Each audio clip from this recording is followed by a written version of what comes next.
ओम श्री लक्ष्मी नारायण जी नमः। सुख सागर तीसरा सेकंड 27वां अध्याय। कपिल देव जी का सांख्य योग ज्ञान देवहूति से कहना। कपिल देव जी बोले, देवहूति, अब मैं सांख्य योग का ज्ञान तुमसे कहता हूँ, चित्त लगाकर सुनो। पर तुम इस ज्ञान को बहुत अच्छा जानकर दूसरे किसी से मत कहना। यह ज्ञान जल्दी सब मनुष्यों को नहीं मिलता।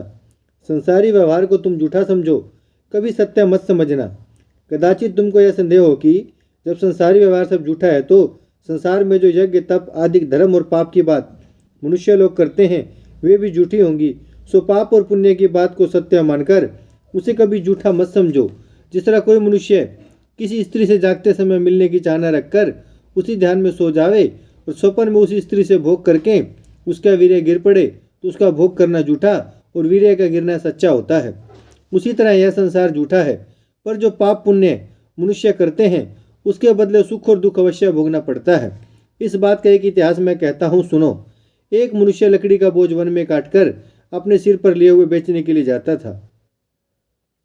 जब वह धूप की गर्मी से राह में थक गया तब वृक्ष की छाया में सिर से अपना बोझ उतारकर एक कुआं पर पानी पीने के उपरांत बैठकर सुस्ताने लगा। उस समय उसने क्या देखा कि एक सवार घोड़ा दौड़ाए उस कुएं पर पानी पीने के लिए चला आता है। उसे देखकर लकड़ी बेचने वाले ने मन में कहा कि हमको भी घोड़ा मिलता तो सवार होकर चलते। बोझा उठाने और पैदल चलने से पैर जलते हैं। इसी विचार में वह कुएं की जगत पर सो गया। स्वप्न में उसको घोड़ा मिला। जब वह उस पर सवार होकर कुदाने लगा तब घोड़ा पर से गिर पड़ा और उसी स्वप्न अवस्था में वह उछला तो कुएं में गिर पड़ा। कुएं में गिरने से उसके हाथ पैर टूट गए। सो हे माता, उसको घोड़ा मिलना झूठा और कुएं में गिरने से चोट लगना सत्य हुआ। इसी तरह संसारी सुख झूठा समझो, पर मनुष्य को पाप करने से दंड अवश्य मिलता है। जब लोगों ने उस लकड़हारे को निकालने का उपाय किया तब उसने कुएं में से कहा, मैं स्वप्न में घोड़े पर चढ़ा था, उसका यह फल मिला। जो लोग नित्य घोड़े पर चढ़ते हैं वे ना मालूम कैसे गहरे कुएं में गिरकर दंड पावेंगे। हे देवहूति, जो मनुष्य संसार में सवारी, गहना, कपड़ा, स्त्री और मकान आदि का सुख पाकर यह समझता है कि यह सब सुख मैं अपने पराक्रम से भोग रहा हूँ, परमेश्वर की दया से वह सुख मिलना नहीं समझता, उसे अवश्य दुख भोगना पड़ेगा। जो मनुष्य उस सुख को परमेश्वर की इच्छा और दया से प्राप्त हुआ जानकर उसमें अधिक संदेह नहीं रखता और अपने वर्ण व शरीर का धर्म समझकर उस द्रव्य के अहंकार में किसी जीव को दुख नहीं देता, उसे दंड नहीं मिलता। मुनि का यह ज्ञान सुनकर देवहूति बोली, महाराज, आपने कहा है कि इस शरीर से उस आदि पुरुष को पृथक समझो, सो यह बड़ी कठिन बात है। आँख से देखे बिना उस पुरुष को प्रकृति से किस तरह अलग जानूं? वह पुरुष शरीर में इस तरह मिला है जिस तरह दूध में घी और अग्नि में प्रकाश रहता है। इसका हाल अलग करके वर्णन कीजिए। यह वचन सुनकर कपिल देव मुनि बोले, हे माता, यह बात ज्ञान की दृष्टि से और आंखों से भी देखकर विचार करना चाहिए, क्योंकि जब परमेश्वर का चमत्कार शरीर से निकल जाता है तब हाथ पांव आदि उसकी सब इंद्रियां बनी रहती हैं, परंतु उस तन में कुछ काम नहीं हो सकता। यह बात आंखों से प्रत्यक्ष देखकर जानना चाहिए कि उस आत्मा पुरुष के न रहने से शरीर का यह हाल हो जाता है। सो तुम मनुष्यों की यह गति देखकर आत्मा पुरुष को शरीर से अलग समझो। जिस तरह वेश्या विषय मनुष्यों के पास द्रव्य देखकर अनेक ढंग से उसका धन और धर्म दोनों ले लेती है, उसी तरह मेरी माया धर्मात्मा पुरुष के पास जाकर अनेक ढंग से उसको छलती है। जो लोग मेरे चरणों की शरण में रहते हैं उन पर उस माया का कुछ वश नहीं चलता। गंगा जी मेरे पांव का धोवन है, उनमें स्नान करने से मनुष्यों के सब पाप छूट जाते हैं और उनका मन शुद्ध हो जाता है। जो लोग मेरे चरणों का ध्यान अंतकरण में रखते हैं वे फिर संसारी माया मोह में नहीं फंसते। जिसने पारत पत्थर पाया वह कांच के जूठे नक की चाह नहीं करता। संसार में उसकी सब कामनाएं पूरी होती हैं। जो मरने के उपरांत परलोक का सुख मिलता है।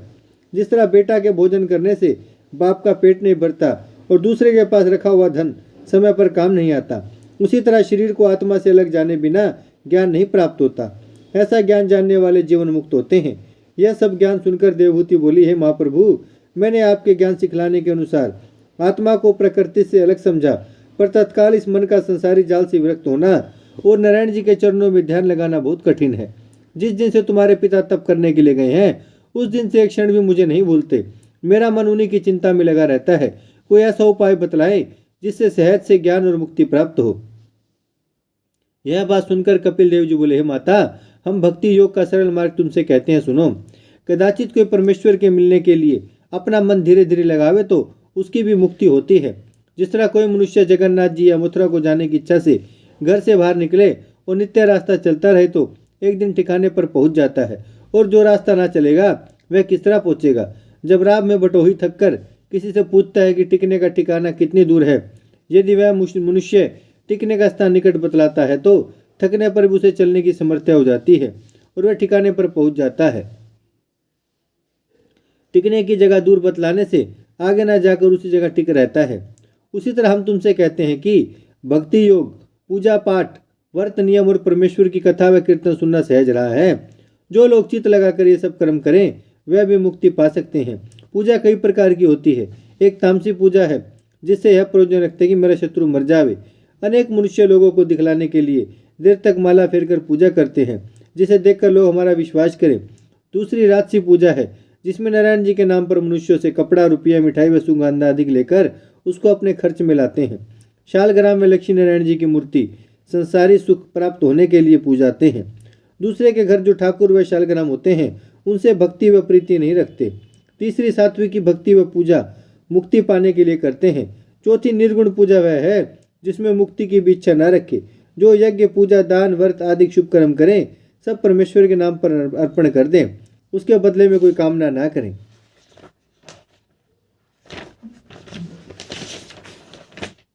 मेरी कथा व कीर्तन सुनते समय करुणा के स्थान पर रो दें, हर्ष की जगह प्रसन्न होकर मेरे ध्यान में मगन रहे। उन भक्तों से मैं बहुत लज्जित रहता हूँ। यह विचार करता हूँ कि कौन सी वस्तु उन्हें दूं जिसमें वह मुझसे प्रसन्न हो और मैं उस सेवा से उरण हो जाऊं। इस तरह के भक्त जीवन मुक्त हैं। चारों वर्णों में वेद पढ़ा हुआ ब्राह्मण मुझे बहुत प्यारा मालूम होता है, पर जो ब्राह्मण परमेश्वर से प्रीति नहीं रखता उस ब्राह्मण से हरिभक्त व साधु लक्षण शूद्र को मैं अधिक प्यार करता हूँ। दोबारा सुनने की बात है जी। इस तरह के भक्त जीवन मुक्त हैं।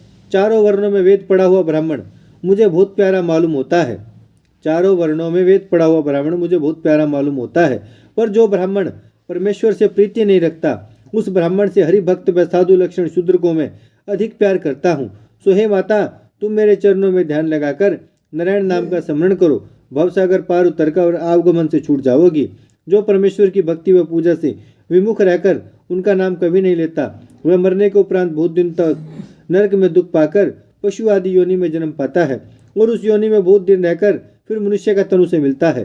हे माता, परमेश्वर की भक्ति व ज्ञान प्राप्त होने और भवसागर पार उतरने के लिए केवल मनुष्य का चोला है।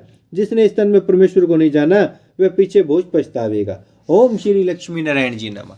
भजमन नारायण नारायण नारायण, श्रीमन्नारायण नारायण नारायण, लक्ष्मी नारायण नारायण नारायण, सत्य नारायण नारायण नारायण, भजमन नारायण श्रीमन नारायण, लक्ष्मी नारायण सत्य नारायण, भजमन नारायण नारायण नारायण।